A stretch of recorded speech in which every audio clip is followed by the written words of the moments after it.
France. Forum mondial bâtiment et climat. C-Web Info, 100% de l'information continue, 24h sur 24 sur 7, en cliquant sur cwebinfo.net. Le secteur du bâtiment et de la construction représente 37% des émissions mondiales de gaz à effet de serre. L'impact des bâtiments sur le climat devrait s'accroître au cours des prochaines décennies en raison de la croissance rapide, en particulier dans les zones urbaines des pays du Sud. Il est donc plus urgent que jamais de changer la façon dont l'humanité construit et utilise les bâtiments. Une urgence qui prend tout son sens dans la tenue de ce premier forum mondial bâtiment et climat de Paris qui a eu lieu du 7 au 8 mars 2024 à Paris en France. Sous la direction du ministre Bruno Nabagné-Koné, une délégation ivoirienne a participé à ce premier forum mondial sur les bâtiments et climat de Paris, co-organisé par le gouvernement français et le programme des Nations Unies avec le soutien de l'Alliance mondiale pour les bâtiments et la construction, Global ABC. Il a réuni plus de 1300 participants.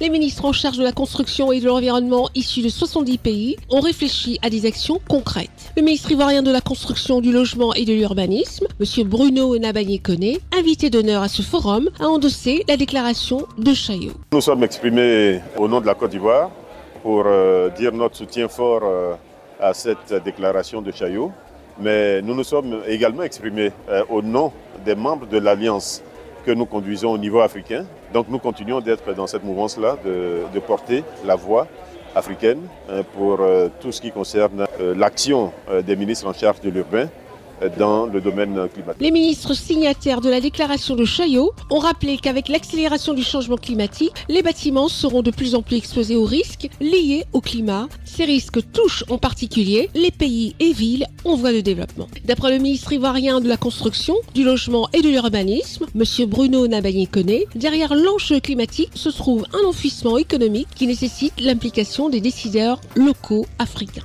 Nous avons évidemment entrepris un grand nombre d'actions au plan local, mais nous avons également besoin du soutien de l'international, du soutien au plan technique, du soutien au plan financier.